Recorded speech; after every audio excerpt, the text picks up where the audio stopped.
بسم اللہ الحمد للہ والصلاة والسلام علی رسول اللہ واشهد ان لا الہ الا اللہ وحدہ لا شریک لہ واشهد ان محمدا عبدہ ورسولہ اما بعد۔ اسلامی بھائیوں اور علم دین سیکھنے سکھانے کی حرص رکھنے والوں، ہماری آج کی مجلس کا موضوع ہے عصر حاضر میں علم دین کی ضرورت۔ یقیناً یہ ایک اہم موضوع ہے اور ہم سب کی ضرورت ہے، ساری امت کی ضرورت ہے۔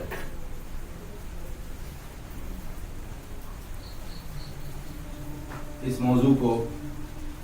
سمجھنے کے لیے یا عصر حاضر میں علم دین کی ضرورت کو سمجھنے کے لیے کئی چیزوں کو جاننے کی ضرورت ہے۔ پہلی چیز یہ ہے کہ ہم جانیں کہ علم دین کیا ہے، کیونکہ جب تک آدمی گولڈ کو نہیں جانے گا اس کی قیمت نہیں سمجھے گا۔ جس کو گولڈ کی پہچان نہیں ہے وہ گولڈ کو قیمت نہیں دے گا، اس کی اہمیت کو نہیں سمجھے گا، اس سے کیا فائدے حاصل کیے جا سکتے ہیں، کتنا بڑا مال ہے، وہ اس کو اہمیت نہیں دے گا۔ یہی معاملہ علم دین کا بھی ہے کہ جب تک ہم علم دین کی اہمیت کو نہیں جانیں گے، اس کی عظمت کو نہیں پہچانیں گے، اس کے مرتبے کا علم حاصل نہیں کریں گے، ہم علم دین کی قیمت کو اور اس کے حقیقی مرتبے کو نہیں پہچان سکتے۔ تو ہم سب سے پہلے علم دین کے بارے میں جاننے کے لیے کیا چیز ہے؟ علم دین یہ علم دین اسلام ہے، جو اللہ کا نازل کیا ہوا سچا دین ہے، حق دین ہے، جو ساری مخلوق پر فرض ہے۔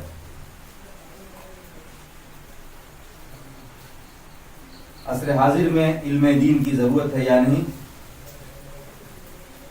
اس کے لیے جب ہم یہ جان لیں گے کہ یہ دین اسلام کا علم ہے اور دین اسلام اللہ کا دین ہے، تو یہ اس کی پہچان کے لیے کافی ہوگا کہ یہ وہ دین ہے یا وہ علم ہے جو اللہ کی طرف سے ہے اور اللہ کی طرف منسوب ہے۔ یہ کسی انسان کا یا کسی مخلوق کا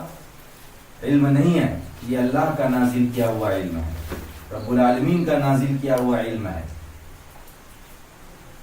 اور اللہ سبحانہ وتعالی نے اس علم کو دوسرے علوم کی طرح دنیا والوں کے پاس نہیں بھیجا یا نہیں سکھایا، بلکہ اس علم دین کو اپنے خاص فرشتے جبریل کے ذریعے خاص انسان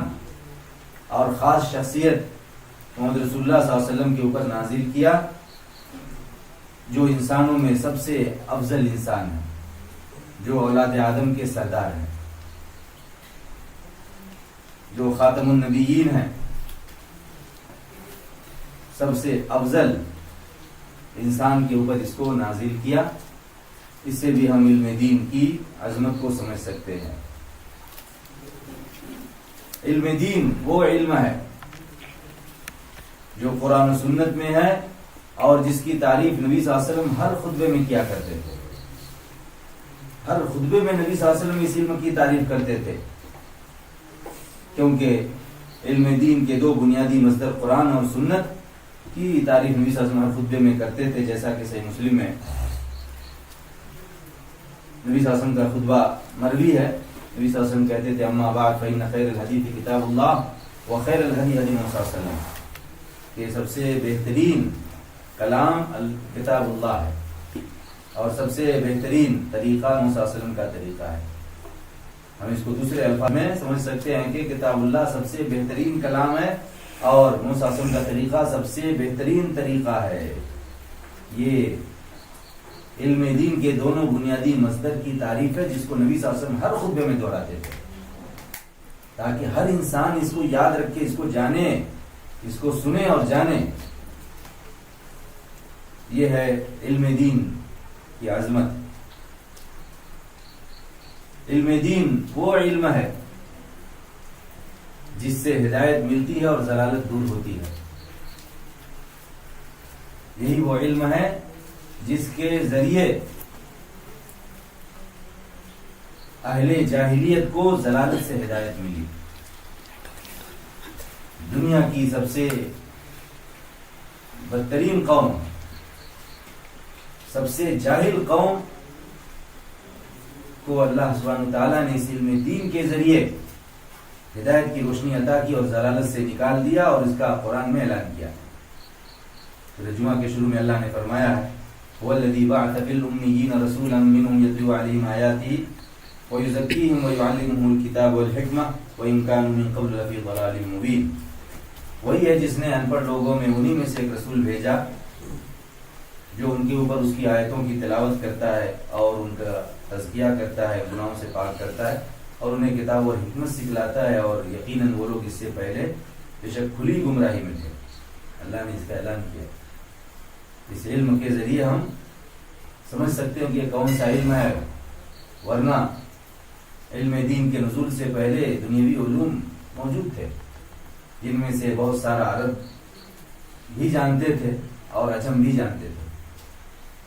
مگر ان سب کے باوجود وہ ضلالت کا شکار تھے. اس علم دین کی بدولت ایسی ہدایت ملی اور ضلالت سے ایسی نجات ملی کہ اللہ نے خود ان کے بارے میں گواہی دی کہ یقیناً وہ اس سے پہلے کھلی گمراہی میں تھے، یعنی نکل گئے اب نہیں ہیں. یہ ہے وہ عظیم علم دین جس سے ہدایت ملتی ہے، اور یہی وہ علم ہے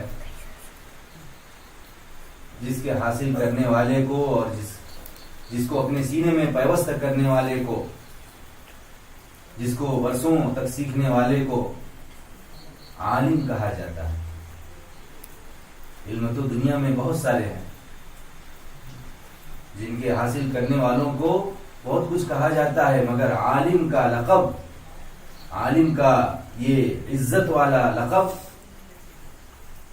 یہ صرف عالم دین کو ملتا ہے. اور علم دین سیکھنے والوں کو علماء دین کہا جاتا ہے اور علم دین سیکھنے والے کو عالم دین کہا جاتا ہے. یہ بڑے شرف اور مرتبے کی بات ہے، اور کتنے لوگ اس لقب کو حاصل کرنے کے لیے علماء کا جبہ پہن لیتے ہیں، اپنے کو علماء میں ظاہر کرتے ہیں تاکہ انہیں عالم کہا جائے، انہیں علماء میں شمار کیا جائے.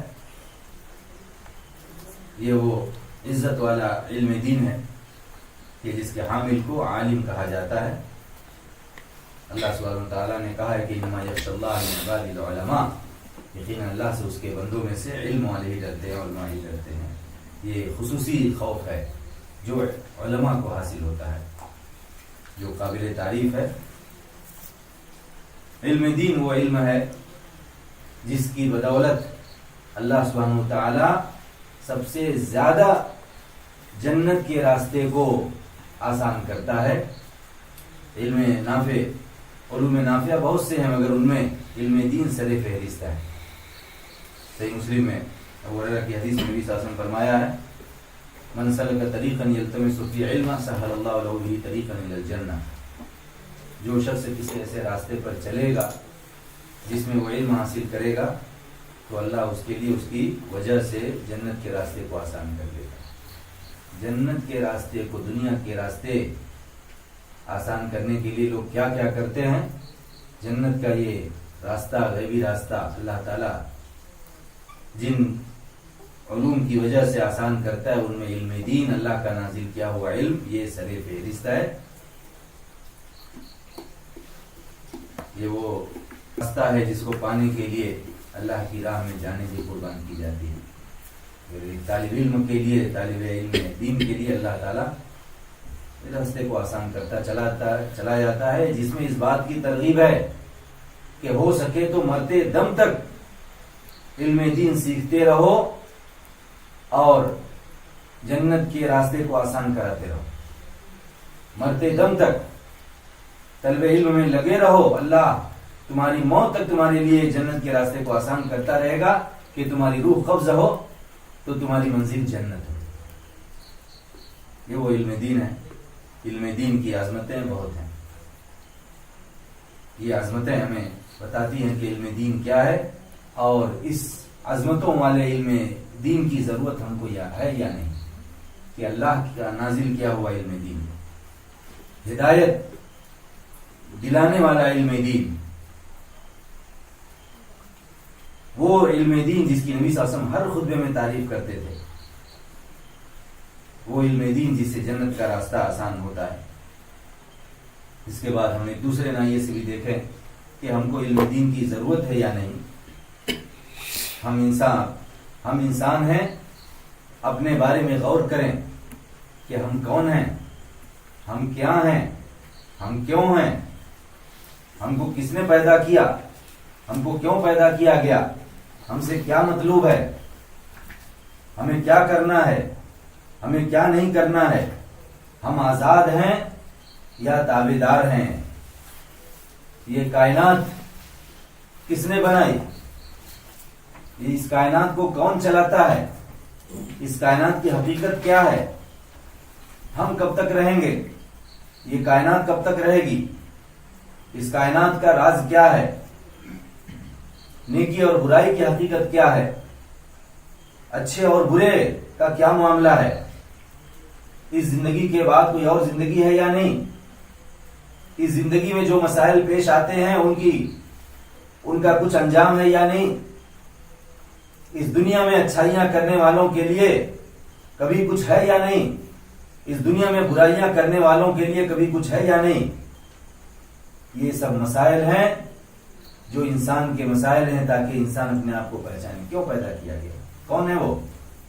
کیا ہے، کیسے ہے، کیا کرنا ہے، کیا نہیں کرنا ہے۔ یہ سب مسائل ہماری ضرورت ہیں، جن کے جواب کے لیے ہمیں علم دین کی ضرورت ہے، کیونکہ ان سارے مسائل کے جوابات ہم کو علم دین میں ملیں گے۔ علم دین سارے مسائل کا جواب دیتا ہے، اور بہترین جواب دیتا ہے، تشفی بخش جواب دیتا ہے۔ سارے مسائل کا جواب، سب سے بہترین جواب، سب سے اچھا جواب، تسلی اور تشفی بخش جواب ملے گا تو علم دین میں ملے گا۔ اور اگر انسان ان مسائل کو نہ جانے تو اس کے اور حیوان میں کیا فرق رہے گا۔ جانور، حیوان پیدا ہوتا ہے، کھاتا پیتا ہے، جوان ہوتا ہے، یا تو طبعی موت مر جاتا ہے یا مار دیا جاتا ہے۔ انسان بھی ایسے ہی پیدا ہو، کھائے پیے پلے بڑھے، اور پھر یا تو طبعی موت مر جائے یا اس کو مار دیا جائے اور ختم۔ تو اس کے اور انسان کے درمیان ایک زبان کا فرق رہے گا،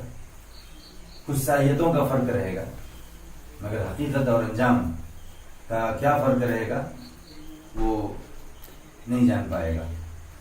مگر علم دین کے اندر سارے مسائل کے جوابات ملتے ہیں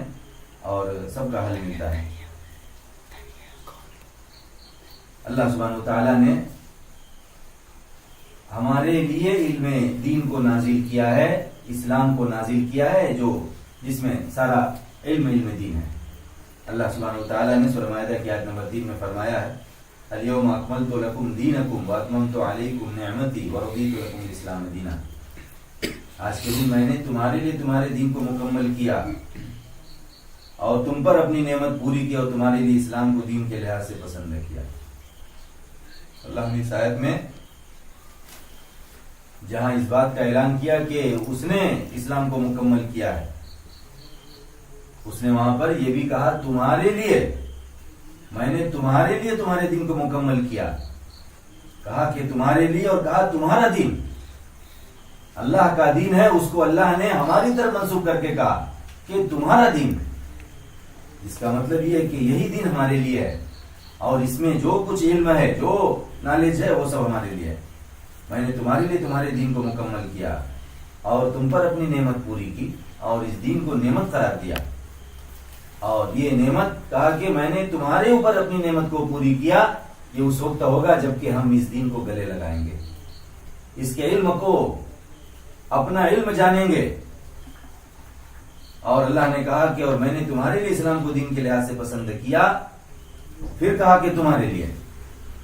میں نے تمہارے لیے اسلام کو دین کے لحاظ سے پسند کیا، اور یہ دین اللہ کی پسند ہے، اللہ کا انتخاب ہے، اللہ تعالیٰ نے اسے اختیار کیا ہے ہمارے لیے، اور اس کو دین کا نام دیا کہ اسلام کو دین کے اعتبار سے پسند کیا، لہذا اسلام یہ ہمارا دین ہے، اور اس کا علم یہ علم دین، اسلام کا علم یہ علم دین ہے، تو یہ دین ہمارے لیے ہے۔ جب ہمارے لیے ہے تو اس دین کو سیکھنا ہماری ذمہ داری ہے، اور اللہ کا یہ پسندیدہ دین ہے جس کو ہم اختیار کریں گے، جس کو ہم سیکھیں گے، جانیں گے، تو اللہ کا پسندیدہ دین اختیار کریں گے، اور اس کے علاوہ دنیا میں کوئی بھی دین ایسا نہیں جو اللہ کی پسند ہو، بلکہ اللہ سبحانہ وتعالیٰ نے سخت دھمکی دی ہے، وَمَن يَبْتَغِ غَيْرَ الْإِسْلَامِ دِينًا فَلَن يُقْبَلَ مِنْهُ وَهُوَ فِي الْآخِرَةِ مِنَ الْخَاسِرِينَ، اور جو شخص اسلام کے علاوہ کسی دین کو چاہے گا، وَمَن يَبْتَغِ غَيْرَ الْإِسْلَامِ دِينًا فَلَن يُقْبَلَ مِنْهُ، تو وہ ہرگز اس سے قبول نہیں کیا جائے گا، سختی کے ساتھ اللہ نے کہا ہرگز اس سے قبول نہیں کیا جائے گا، اور وہ آخرت میں خسارہ اٹھانے والوں میں سے ہوگا، آخرت میں خسارہ اٹھانے والوں میں سے ہوگا، جس میں دنیاوی عمل کی جزا دی جائے گی۔ تو اللہ تعالیٰ نے یہ دین ہمارے لیے بنایا تاکہ ہم اس کا علم حاصل کریں، اور یہ علم کہاں ملے گا؟ قرآن و سنت میں، جن کی نبی صلی اللہ علیہ وسلم ہر خطبے میں تعریف کرتے تھے۔ اللہ سبحانہ تعالیٰ نے قرآن کو نازل کیا ہے جو اللہ کے الفاظ میں ہے اور اللہ کے معنی کے ساتھ ہے، اور سنت کی شکل میں نازل کیا ہے جو یا تو نبی صلی اللہ علیہ وسلم کے عمل کی شکل میں ہے، جس میں امت کے لیے تعلیم ہے، یا نبی صلی اللہ علیہ وسلم کے اقوال کی شکل میں ہے جس میں امت کے لیے تعلیم ہے، یا نبی صلی اللہ علیہ وسلم کی صفات کی شکل میں ہے،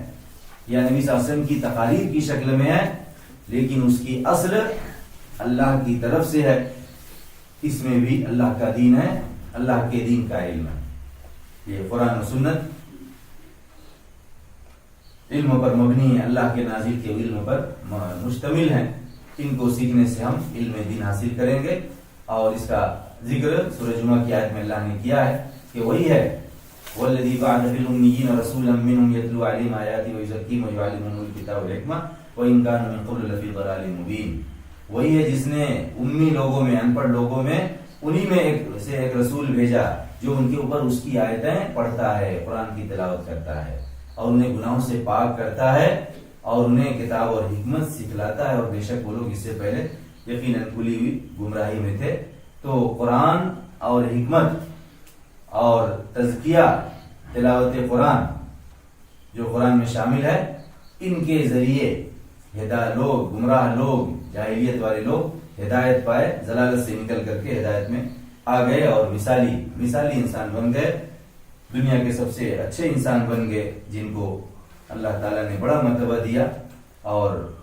ان کے مرتبے کی بڑائی اس وجہ سے بھی تھی کہ وہ ابتدا میں انتہائی برے تھے، اور سب سے برے لوگ سب سے اچھے بن جائیں تو یہ کمال کی بات ہے۔ جو انسان زیادہ برا نہیں ہے وہ اچھا بن جائے تو اچھی چیز ہے، مگر جو سب سے برا تھا، ہر اعتبار سے برا تھا، وہ سب سے اچھا بن جائے، مثالی بن جائے، تو یقیناً وہ زیادہ مرتبے والا ہے، اس کا مرتبہ زیادہ ہے، کیونکہ اس کے لیے برائیاں چھوڑنا سب سے مشکل تھا، وہ برائیوں میں زیادہ ڈوبا ہوا تھا، وہ غلط کاریوں کا عادی تھا، برائیوں کا عادی تھا، مگر اللہ کے لیے اس نے چھوڑ دیا، اور اس وجہ سے وہ اللہ کے ہاں بڑے انعام کا، بڑے مرتبے کا حقدار ٹھہرا۔ لہذا ہم علم دین کے بارے میں جان لیں کہ یہ قرآن سنت میں ملے گا، اور یہ علم دین ہماری ضرورت ہے، اس کے لیے ہمیں قرآن سنت سیکھنا ہے، قرآن سنت کے ذریعے علم دین حاصل کرنا، یہ ہماری ضرورت ہے، اور ہر زمانے کی ضرورت ہے، ہماری ضرورت ہے، اور دنیا کے سارے انسانوں کی ضرورت ہے، جس کے بغیر اللہ کا دین ملنے والا نہیں، جس کے بغیر اللہ کا نازل کیا ہوا علم دین ملنے والا نہیں ہے، جس کے بغیر علم ہدایت ملنے والا نہیں ہے، جس کے بغیر علم وحی ملنے والا نہیں ہے، جس کے بغیر نجات ممکن نہیں ہے۔ یہ علم دین، یہ عملی دین ہے، یہ صراط مستقیم ہے، سیدھا راستہ ہے، اور راستہ وہ ہوتا ہے جس پر چلا جاتا ہے۔ راستہ وہ ہوتا ہے جس پر چلا جاتا ہے، ورنہ وہ راستہ نہ رہے. یہ سیدھا راستہ ہے جس پر چلنا ہے، جس پر عمل کرنا ہے، جس کے بغیر اسلام کو مکمل نہیں اختیار کیا جا سکتا. یہ اسلام علم دین اسلام، اس میں عقائد بھی ہیں، اس میں فرائض بھی ہیں، مستحبات بھی ہیں، اس میں محرمات بھی ہیں، اس میں خوشخبریاں بھی ہیں، اس میں وعیدیں دھمکیاں بھی ہیں، اس میں اللہ کے بارے میں خبریں ہیں، نبی صلی اللہ علیہ وسلم کے بارے میں خبریں ہیں، اور اس میں انسانوں کے بارے میں خبریں ہیں. اس میں دنیا کی حقیقت کا بیان ہے، اس میں دنیا کے بعد آنے والی دنیا کی حقیقت کا بیان ہے. اس میں انسانوں کا انجام کیا ہے، انسانوں کی حقیقت کیا ہے، انسانوں کا انجام کیا ہے، ساری چیزوں کا بیان ہے. ایسا بیان، ایسی تفصیل اور ایسی مؤثر تقریر جو دوسری جگہ ملنے والی نہیں ہے، اسی میں ملنے والی ہے، انتہائی جامع اور فصیح الفاظ میں، دلوں میں پیوست ہونے والی تشریحات کے ذریعے، نصیحتوں کے ذریعے ملنے والی ہے. اس علم دین میں ہم اللہ کو پہچان سکتے، اللہ کون ہے، اللہ کیا ہے، اللہ کے کیا حقوق ہیں، اللہ ہمارے ساتھ کیا کرنے والا ہے، اللہ کیا کیا کرتا ہے، اس کی ذات کیسی ہے، اس کی صفات کیسی ہیں، اس کے نام کیسے ہیں، وہ کتنا رحم کرنے والا ہے، کتنا عذاب دینے والا ہے، اور کتنا انعام کرنے والا ہے، کتنا احسان کرنے والا ہے، اس کے بارے میں علم ملے گا. اور اس علم کے اندر وہ ان باتوں کی حقیقت بھی واضح ہوگی جو اللہ کی طرف منسوب کر دی گئی اور اللہ ان سے بری ہے. اللہ کے بارے میں جھوٹی باتیں، اللہ کے بارے میں تہمتیں، اللہ کے بارے میں جھوٹی کہانیاں اور اللہ کی برائی کرنے والی چیزیں، ان سب کی حقیقت اس علم دین میں ملے گی، جن سے ہم اللہ کے بارے میں غلط فہمیوں کو دور کر سکتے ہیں، جن کے ذریعے ہم اللہ کے بارے میں اللہ کو صحیح پہچان کر کے اللہ کے بارے میں صحیح عقائد کو اختیار کر سکتے ہیں. اللہ نے کہا ہے فَاعْلَمْ أَنَّهُ لَا إِلَٰهَ إِلَّا اللَّهُ، تم جانو کہ اللہ کے سوا کوئی حق معبود نہیں ہے. اللہ نے اپنے بارے میں بتایا ہے، اللہ نے اپنے بارے میں سورہ اخلاص میں کہا قُلْ هُوَ اللَّهُ أَحَدٌ اللَّهُ الصَّمَدُ لَمْ يَلِدْ وَلَمْ يُولَدْ وَلَمْ يَكُن لَّهُ كُفُوًا أَحَدٌ. وہ اللہ ایک ہے، اللہ سب سے بڑا سردار ہے، وہ نہ والد ہے نہ اولاد ہے، اور اس کے مثل کوئی نہیں ہے، اس کے مثل کوئی نہیں. دوسری آدمی کا لیس کمثلہ شیء، اس کے مثل کوئی چیز نہیں ہے. اللہ نے کہا وَلِلَّهِ الْأَسْمَاءُ الْحُسْنَىٰ فَادْعُوهُ بِهَا، اللہ ہی کے سب سے اچھے نام ہیں تو تم اس کو ان کے ذریعے پکارو. تو اللہ نے اپنے بارے میں بہت ساری خبریں دی ہیں، ان خبروں کے ذریعے، ان باتوں کے ذریعے ہم اللہ کو پہچان سکتے ہیں اور غلط باتوں کو ہم رد کر سکتے ہیں. اسی طرح قرآن سنت کے علم میں ہم کو اللہ کے مبعوث کیے ہوئے، اللہ کے بھیجے ہوئے رسول اللہ صلی اللہ علیہ وسلم کے بارے میں بھی پتہ چلے گا کہ وہ کون ہیں اور کن صفات والے ہیں، اور اللہ نے ان کو کیا مرتبہ دیا، ان کو کیا ذمہ داری دی، اور ان کا کیا مقام ہے، اور ان سے ہم کو ان سے کیا لینا ہے، اور ان کی کیا تعظیم کرنی ہے، اور کس چیز سے بچنا ہے. ساری چیزیں اللہ نے بتائی ہیں. سورہ احزاب میں کہا لقد کان لکم فی رسول اللہ اسوۃ حسنہ، یقیناً تمہارے لیے اللہ کے رسول میں اچھا نمونہ ہے. اس علم دین میں ہم کو اللہ نے جس ذات کے ذریعے اپنا علم بھیجا ہم تک، جس کے اوپر اپنا علم نازل کیا، قرآن کا اور سنت کا علم نازل کیا، اس کے بارے میں ہم جان سکتے ہیں. اس کی سیرت، اس کے اخلاق، اس کے کیریکٹر اور اس کی بہت ساری چیزوں کے بارے میں ہم جان سکتے ہیں. اور یقیناً جب ہم جانیں گے تو معلوم ہوگا کہ دنیا کے سب سے اچھے انسان کے اوپر اللہ نے اپنے دین کا علم نازل کیا، اور یقیناً وہ اس لائق ہے کہ ہم اس سے اللہ کا نازل کیا ہوا دین سیکھیں. ہم اس انسان سے سب سے زیادہ محبت کریں اللہ کے بعد، اور سب سے زیادہ اس کی اطاعت کریں، سب سے زیادہ اس کی اتباع کریں، اور اس نے جو کچھ سکھایا ہے اللہ کے حوالے سے، اللہ کی طرف سے، ہم اس کے حریص بنیں اور اس کو سیکھنے کی کوشش کریں. اور اس کے بارے میں جو غلط چیزیں منسوب کی جاتی ہیں ان سب کی بھی حقیقت ہم علم دین کے ذریعے جان سکتے ہیں. شرط یہ ہے کہ ہم صحیح طریقے سے دین کا علم حاصل کریں اور لمبی مدت تک علم حاصل کریں. چند ایام اور چند مجالس میں علم دین سیکھنا کافی نہیں ہو سکتا، جبکہ اللہ سبحانہ تعالیٰ نے اس علم دین کو نبی صلی اللہ علیہ وسلم پر 23 سال تک نازل کیا، 23 سال تک نازل کیا، نبی صلی اللہ علیہ وسلم کو 23 سال تک دین سکھایا۔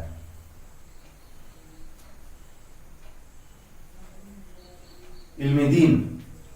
وہ علم ہے جس کے ذریعے ہم جان سکتے ہیں کہ ہمیں کیا کیا چیزیں سیکھنی ہیں۔ قرآن سنت میں اللہ کا نازل کیا ہوا علم ہے، علم دین ہے، تو خود ہمیں قرآن سیکھنے کی ضرورت ہے، ہمیں سنت سیکھنے کی ضرورت ہے۔ ہم قرآن ہی نہیں سیکھیں گے اور قرآن کو ہی نہیں سمجھیں گے تو ہم کو کہاں سے علم دین ملے گا؟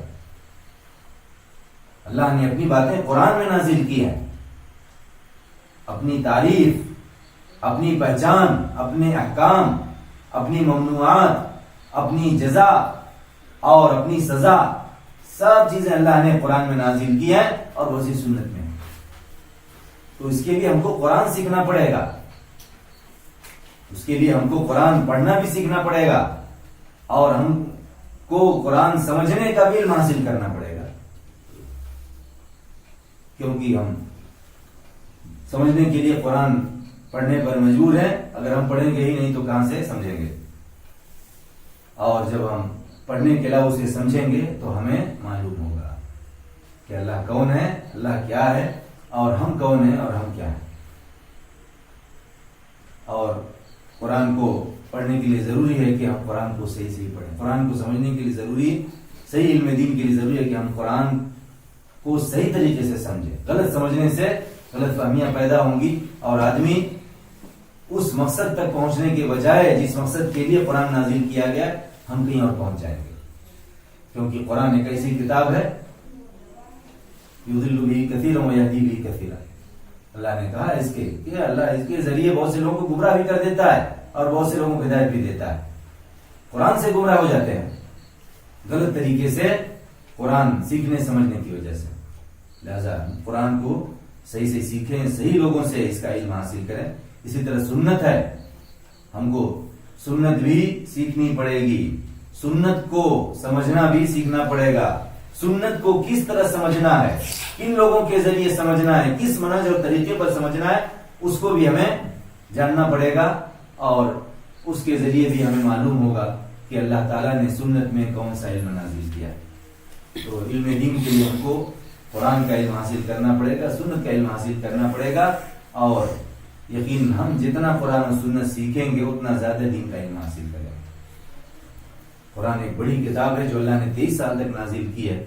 سنت یہ نبی صلی اللہ علیہ وسلم کا 23 سالہ عمل ہے، اور 23 سال کی احادیث ہیں،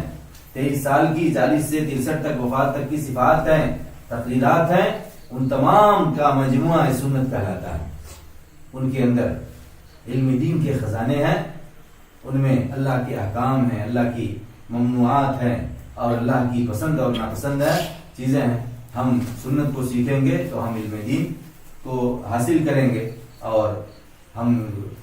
اللہ کے نازل کیے ہوئے علم کو ہم سمجھیں گے، اور پھر اس کا جو فائدہ ہے، اونچا فائدہ، اس تک ہم پہنچ سکتے ہیں۔ اس کے علاوہ علم دین یہ امت کی ضرورت ہے، علم دین امت کی ضرورت ہے۔ یہ ضرورت بہت ہی اہم ہے جو علم دین کے بغیر نہیں پوری ہو سکتی۔ اسلام میں 5 وقت کی صلاۃ کا فریضہ ہے، ہر دن ہے، اور ہفتے میں جمعہ کا خطبہ ہے، اسی طرح دوسرے خطبے ہیں، ان کے لیے ائمہ اور خطبہ پیدا کرنے کی ضرورت ہے، اور علم دین کے بغیر ائمہ اور خطبہ نہیں پیدا ہوتے۔ دنیاوی چیزیں سیکھ کر کے امام خطیب نہیں بن سکتے، کیونکہ خطیب کو دین بیان کرنا ہے، دین سیکھنا ہے، دین سکھانا ہے۔ امام کو علم دین کے مطابق امامت کرنی ہے، صلاۃ کے احکام مسائل جاننے ہیں، ان کے مطابق اس کو فریضہ ادا کرنا ہے، کرانا ہے۔ ائمہ اور خطبہ پیدا کرنا یہ ضرورت ہے، اس کے لیے علم دین کی ضرورت ہے۔ اسی طرح امت میں اصلاح کا کام، دعوت کا کام، تبلیغ کا کام یہ فریضہ ہے۔ امر بالمعروف نہیں منکر کا فریضہ ہے، بھلائی کا حکم دو، برائی سے روکو، اس کے لیے علماء کی ضرورت ہے جو اللہ کا حکم جانے کہ اللہ نے کیا حکم دیا ہے اور اس کا حکم دینا ہے، جو جانے کہ اللہ نے کن چیزوں سے منع کیا ان سے منع کرنا ہے، جو جانے کہ اللہ نے کس چیز کو پسند کیا ہے تو اس کو پسند کرنا ہے اور کرانا ہے، جو جانے کہ کون سی چیزیں اللہ کو ناپسند ہے تو ناپسند کرنا ہے اور ناپسند کرانا ہے، اس کے لیے علماء اور دعات کی ضرورت ہے۔ اللہ کے دین کو دوسروں تک پہنچانے کی ضرورت ہے، اس کے لیے دعات اللہ، اور اللہ نے تعریف بھی کی ومن احسن قولا ممن دعا الى الله وعمل صالحا وقال انني من المسلمين۔ اس سے اچھی بات کس کی ہوگی؟ جو اللہ کی طرف بلائے اور نیک عمل کرے اور کہے کہ بے شک میں مسلمانوں میں سے ہوں۔ یہ امت کی ضرورت ہے، علماء پیدا کرنا، مصلحین پیدا کرنا، اصلاح کرنے والے پیدا کرنا، امر بالمعروف نہی منکر کا فریضہ انجام دینے والے پیدا کرنا، اور دعات اللہ پیدا کرنا جو اللہ کی طرف بلائیں، اور کفار و مشرکین جو اللہ کے دین سے دور ہیں، اللہ کے علم دین سے دور ہیں، ان کو اللہ کا دین پہنچایا جائے، ان کو اللہ کی طرف بلایا جائے، ان کے پیدا کرنے کی ضرورت ہے۔ امت میں جو شبہات پیدا کرنے والے ہیں، ان شبہات کے علاج کے لیے بڑے علماء کی ضرورت ہے۔ امت میں جو اللہ اور رسول کے حوالے سے باطل چیزیں پھیلانے والے ہیں، ضلالتیں پھیلانے والے ہیں، گمراہی بدعتیں پھیلانے والے ہیں، ان کے ازالے کے لیے، ان کی اصلاح کے لیے بڑے علماء کی ضرورت ہے جو جانے کہ کیا حق ہے اور کیا باطل ہے۔ اسی طرح علماء میں امت میں قضات کی ضرورت ہے، قاضیوں کی، لوگوں کے درمیان مسائل پیدا ہونے والے مسائل کو حل کرنے کے لیے قاضیوں کی ضرورت ہے، قضات پیدا کرنے کی ضرورت ہے۔ یہ علماء کر سکتے ہیں اور بڑے علماء کر سکتے ہیں، جن کے لیے اونچا علم دین اور لمبی مدت تک اور گہرا علم دین حاصل کرنے کی ضرورت ہے۔ امت میں معلمین، معلمات، اساتذہ پیدا کرنے کی ضرورت ہے جو دین سے دوسروں کو سکھا سکیں، قرآن سکھا سکیں، سنت سکھا سکیں، تفسیر بتا سکیں، سنت کی تشریح کر سکیں، احکام مسائل بتا سکیں۔ یہ ساری امت کی ضرورتیں ہیں۔ امت میں فتویٰ دینے والے علماء کی ضرورت ہے جن سے لوگ مسائل پوچھ سکیں، جو بھی چھوٹا بڑا مسئلہ پیش آئے ان سے فتویٰ پوچھ سکیں۔ دین کی حفاظت کے لیے، دین کے دفاع کے لیے علماء کی ضرورت ہے جو اسلام پر آنچ نہ آنے دیں، جو صحیح اسلام کو پہنچائیں اور کفار کا دفاع کریں جو اسلام پر حملے کریں، جو اسلام کو بدنام کریں، جو اہل اسلام کو بدنام کریں۔ دفاع کے لیے اونچے بڑے علماء کی ضرورت ہے۔ یہ سب امت کی ضرورت ہے جس کے لیے علم دین کی ضرورت ہے، ان کے بغیر نہیں ہوتا جب تک کہ ہم علم دین حاصل نہ کریں۔ اور یقیناً وہ لوگ قابل تعریف ہیں جو دنیا کے پیچھے نہیں بھاگتے یا دنیا سے ضرورت بھر تعلق رکھتے ہیں اور علم دین کو ترجیح دیتے ہیں۔ علم دین خود بھی سیکھتے ہیں، اپنی اولاد کو سکھاتے ہیں، کبھی دوسروں کی اولاد کو سکھاتے ہیں، علم دین کے پیچھے مال خرچ کرتے ہیں، علم دین کے پیچھے وقت خرچ کرتے ہیں، علم دین کے پیچھے اپنی راحتیں قربان کرتے ہیں، علم دین کے پیچھے بہت ساری تکلیفیں جھیلتے ہیں۔ یقیناً وہ لوگ قابل تعریف ہیں اور اللہ کی رحمتوں کے حقدار ہیں، اور اللہ تعالیٰ ان کے اجر کو ضائع نہیں کرے گا۔ ان اللہ لا یضیع اجر المحسنین، بے شک اللہ اچھائی کرنے والوں کے اجر کو ضائع نہیں کرے گا۔ کتنے لوگ ہیں جو علم دین کے لیے اپنی زمین جائیداد قربان کرتے ہیں، اپنی گاڑی کمائی قربان کرتے ہیں۔ کتنے لوگ بچپن سے لے کر کے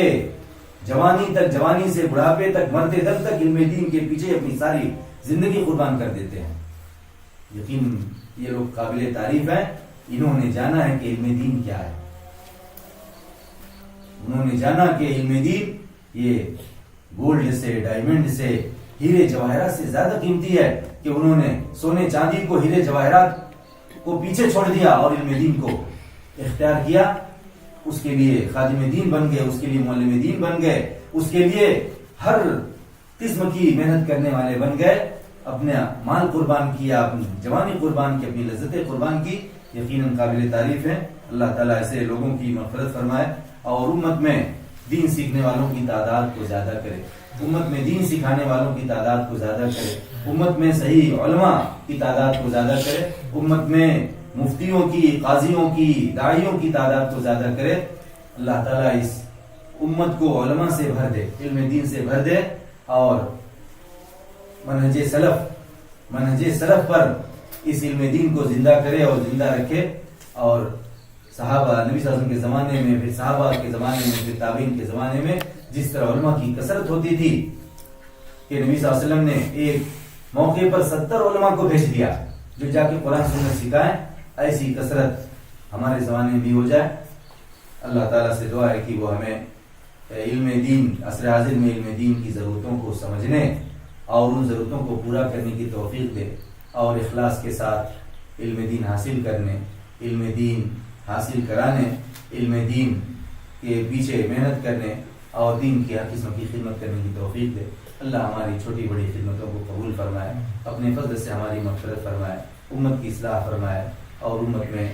دعوت اللہ کا کام، تعلیم دین کا کام زیادہ کرے، اور مسلمانوں کے دلوں میں اور سارے انسانوں کے دلوں میں اسلام کی محبت پیدا کرے. اللہ تعالی ہماری منزل جنت بنائے اور